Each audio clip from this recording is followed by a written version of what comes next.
Some Iraq news, posted by Clare at KTFA May 30, 2024. Listen to the full version on the official dinarreport.com website and become our supporter on Patreon. KTFA, Clare. Professor Frank Gunter launches a new white paper on de-dollarization of Iraqi economy. The 29th of May 2024, two cheers for Iraq, the dinar-dollar exchange rate challenges. Professor Frank Gunter publishes a new paper commissioned as part of a series by IBBC's Advisory Council on the challenges of de-dollarization for Iraq. The Advisory Council members and IBBC members have actively contributed to the paper in the past 4 months. It will be presented online on the 18th of June in a webinar and in person at the Spring Conference on the 2nd of July. The Arabic translation will be published soon. Professor Gunter provides an analysis of the drivers of impact on the dinar exchange rate and examines how best to deal with the parallel market of dinars to dollars. He outlines the practical policy initiatives that should reduce the gap between the official and parallel exchange rates in the medium term. In particular, he lauds the government of Iraq on its commitment to tackle corruption and to modernize the banking system in one fell swoop, but warns of the pressure on the dinar exchange rate as budgets are overstretched and the new banking recipients, state banks, receive the liquidity to enable the economy to perform.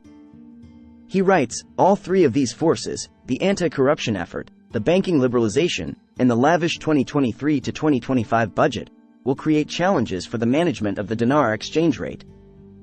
One could argue that over the last 2 decades the government of Iraq, GOI, had little control over its exchange rate. That exchange rate policy was determined by other sectors of the political economy in Iraq. But even if this is true, the level of the exchange rate and changes in that level are believed by many Iraqis and foreigners as providing valuable insight into the quality of economic management in Iraq. This importance is exemplified by the current efforts to de-dollarize the Iraqi economy while there is excess demand for dollars. This excess demand is shown by a parallel exchange rate of roughly 1,500 dinars per dollar compared to the official exchange rate of 1,310 dinars per dollar. An important cause of this exchange rate gap is that the GOI, with the strong encouragement of the U.S. Federal Reserve, is attempting to reduce the use of the U.S. dollar in both Iraq's internal economy and its external transactions. Since 2003, the U.S. dollar has facilitated economic growth in Iraq by providing a widely accepted medium of exchange for purchases as well as a reliable store of value for savings. In the long run, whether de-dollarization will have a significant adverse impact on the Iraq economy will depend on how rapidly the GOI can increase both the efficiency of alternative mediums of exchange and the perceived security of alternative stores of value.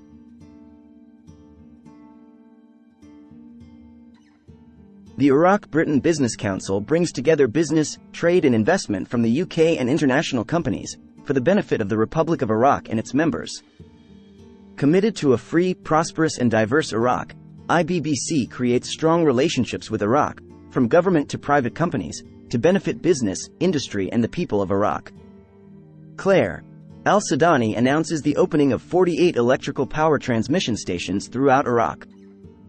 May 30, 2024. Today, Thursday, Prime Minister Mohammed Shia al-Sudani announced the opening and operation of 200 electrical stations throughout Iraq's regions and cities. Al-Sudani's media office stated in a statement that the latter opened and operated 48 electrical power transmission stations for ultra-high and high pressure, and 152 electricity distribution stations throughout all governorates of Iraq, within the first phase of a package of projects to resolve bottlenecks in electricity transmission and distribution networks in Baghdad and a number of governorates. Clare. Hisham al-Rikabi confirms the government's interest in restoring Iraq's status on the Arab and international levels. May 30, 2024. Member of the Board of Commissioners of the Media and Communications Commission, Hisham al-Rikabi, confirmed today, Thursday, the government's interest in restoring Iraq's status on the Arab and international levels.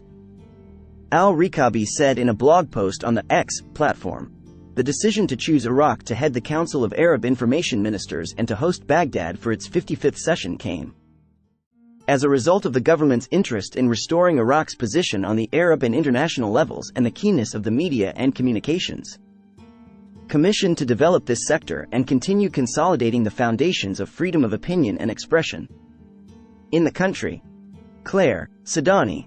receiving international events reflects the state of stability in Iraq. May 30, 2024. Today, Thursday, Prime Minister Mohammed Shia al-Sudani expressed his appreciation for the distinguished results of Iraq in the West Asian Athletics Championships held in Basra, stressing that the reception of international events reflects the state of stability in the country. Al-Sudani said in a tweet on his website on the X platform, "Greetings to the athletics champions as they reap distinguished results in the West Asian Championship for women and men, which is hosted by Basra Governorate with the participation of several Arab and Asian countries." He added, "Hosting Arab and international sports events in Baghdad, Basra, and our beloved governorates reflects the state of stability that our country is witnessing in various fields, and enhances government support for the plans and programs that we have directed to advance the sports sector in general." Clare, Iraq executes 8 terrorists. May 30, 2024, a security source led by the Dhikar Governorate Police said today, Thursday, that the Ministry of Justice carried out the death sentence against 8 terrorists in Nasiriyah Central Prison, known as Al-Haud Prison. The source stated today, a team from the Ministry of Justice supervised the execution of the death sentence against 8 ISIS terrorists in Nasiriyah Central Prison, Al-Haud, pointing out that among those carrying out the death sentence was a terrorist nicknamed Al-Sumaydeh. The source stated the implementation of the death sentence against the terrorists came after their rulings became final and were approved by the President of the Republic. The General Authority of Customs confirmed today, Thursday, that work is underway to implement the single window system, while indicating that the system simplifies procedures for the importer and exporter, and contributes to facilitating the movement of legitimate trade. The head of the authority, Hassan al-Ugaili, told the Iraqi news agency, INA, the authority works with 2 systems: the developed electronic declaration system that is applied in 6 centers, and the Azakota system, which will replace the electronic declaration system.